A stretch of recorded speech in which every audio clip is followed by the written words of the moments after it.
Welcome back to Awesome Camps. Today we have another opportunity for you to get to know what is going on with the auto industry, guys. Guys, today I have two news straight from Motor One, which has become one of the fastest and most reliable internet websites in the auto industry. They are on point, faster than anybody else, and highly reliable and respectable in the auto industry. And that's why I get to pick up their news over pretty much everybody else. Today I have news straight from Audi and Nissan, and the news from Audi are basically the new Audi Q5 and the Nissan 400Z, which happens to come up with new renderings and a new patents that Nissan has put out there for you guys to enjoy what it's going to look on the Nissan Z is going to look like. I just got tangled on that one. But before that, I would like to remind you to subscribe to Offset Cans. Check me out on Facebook. Follow me on Instagram, the coach_Oscarillo. Like this content. Share it in your social media. And do not forget to leave your comments down below, because I would like you to become part of the community of Offset Camps. So today, Nissan has dropped what is going to be the patents from the Nissan Z. And I'm not calling it 400Z. I'm calling it the Z because Nissan has not revealed the name and has not revealed either the engine displacement, which historically in the last two generations of the Z has been the 350Z and the 370Z, and they are named after the engine displacement. However, in this particular model, we have only heard rumors that they're going to be putting the Q60 3.0 V6 engine with the 400 horsepower, which is the one for the Q60 400, in the Nissan Z. I hope that that engine comes up in place, but it's very, very, very possible that Nissan is going to sport tune it and improve the turbo lags on that particular engine, because in the Q60, that engine has major issues with turbo lag. And this is not a sports coupe, kind of like GT. This is a proper, or it should be a proper sports coupe, not a GT vehicle. So if Nissan dares to come up with the 3.0 V6 with 400 horsepower, which it should happen, it will be a very good sports car. However, if Nissan comes with the wrong pricing, I am putting it right here in this video, and it's going to last forever on YouTube, that Nissan is going to kill the Nissan Z in this generation. This upcoming generation will be the very last generation of the Z if the pricing is not right.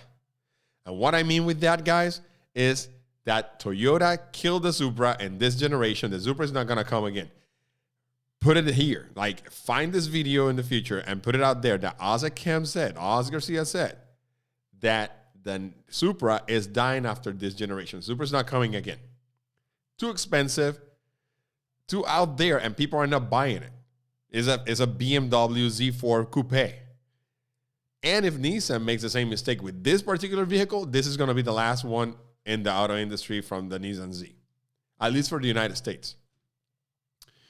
So Nissan, he needs to price this vehicle in the starting price around or below the $35,000 price mark.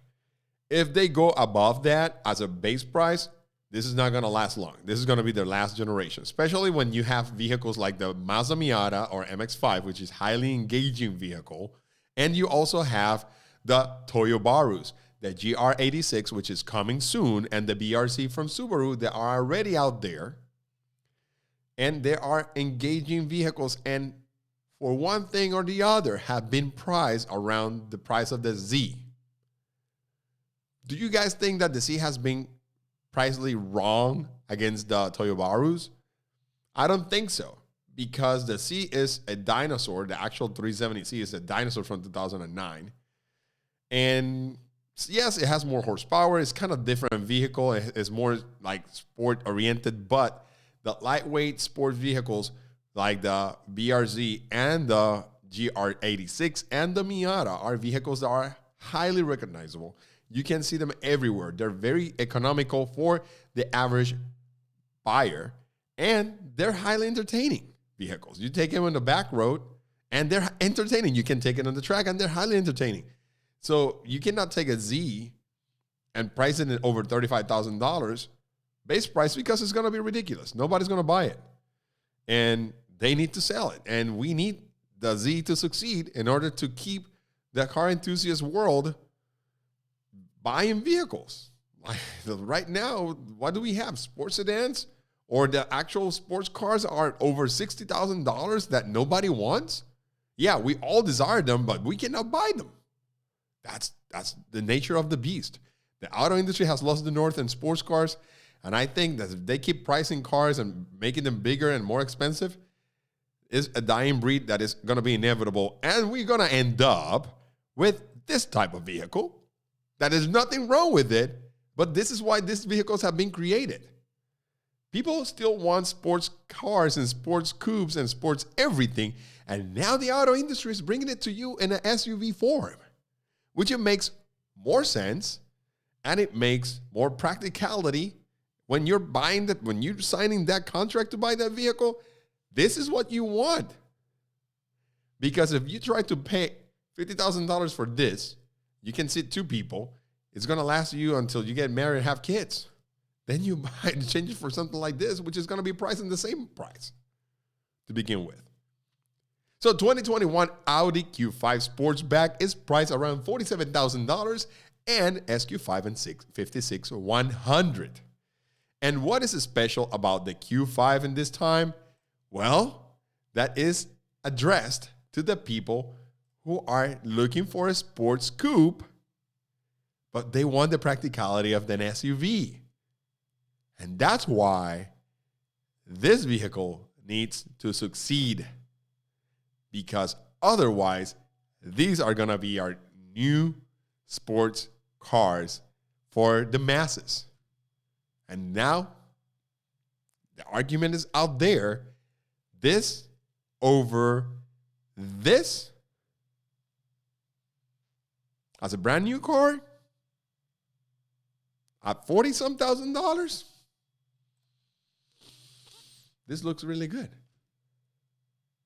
It looks elegant and is priced in the right middle to destroy this. It's the nature of the beast, guys. So if you guys are not aware of that, that's why these vehicles have been pricing and built in the $40,000 bracket. So if you want a SQ5, you're going to pay $56,100, and it's going to offer to you a 3.0 liter engine V6 with 349 horsepower and 369 pound-feet of torque. And that's around the horsepower and speed that you're going to have of a 350Z, 370Z, or a Nissan 400Z, whatever they name it when it comes out. But in this one, you can sit 5 people. It's elegant. It doesn't leave anything in the door. You can put maybe a 56 inches TV in the back and take it home. You're going to do that with a Z? So that's why we need the Z in a very reliable price, like 35 and below. That's going to be the sports car success for the Z, the price that you need for the Z. In the United States, the SQ5 or the Q5 Sportsback is not going to come on the RS model. So we're going to keep looking to the east, to Europe, to enjoy, to see the beautiful images on the internet of the RSQ5 Sportsback. And we are only going to enjoy the RS6, which is over $100,000 in the United States. And I think it's ridiculous to have a station wagon that pricing, but it is what it is. People are buying them and they want them. Even though people in the United States say, I don't like station wagons. I don't like hatchbacks. Guys, we do like them. We just like them a little bit higher. We like them on stilts. That's how it is. So the Sportsback, to me, to my impression, is one of the best looking vehicles that Audi is going to put out there. It has everything that a car enthusiast will like, with the adding 2 doors in the back and 3 seaters for that practicality that we all want. Audi has been blessed with the best designs in the auto industry, the high reliability in the first 3 years of purchase. And when you get or hop into an Audi, it doesn't matter if it's A3, A4, Q3, Q5, Q7, Q8. You touch the materials, you feel the materials, and they speak a lot of confidence and a lot of like craftsmanship, like actual craftsmanship. The problem with Audi is later in life when the electronics department start giving you a lot of trouble. So second-time buyers or second owners of Audis are the ones that are going to pay the pretty penny for a certified pre-owned or an extra warranty because they are highly unreliable on that matter. But as a brand new car, sports car purchase, I think that this is going to be your smart purchase. This is going to be your new 2021, 21st century sports car for the masses. And all that being said, I'm going to leave you with the question of the day. The question of the day is, if you have the price purchase of $40,000 to $45,000, like that's what you're looking for. That's your bracket right there. And you are a car enthusiast and you love sports cars, will you purchase a Nissan Z over the Q5 Sportsback? We're not talking about the SQ5. I'm talking about the Q5 Sportsback, which it gives you around 273 pound-feet of torque with 260 horsepower. And you can sit 5 people and you can put a lot of things in the back of your trunk. I think that the argument is out there. That's why Nissan needs to price the Nissan Z below the $35,000 to make it sell. Otherwise, this is the last generation of the Nissan Z. I will see you guys in the next video soon.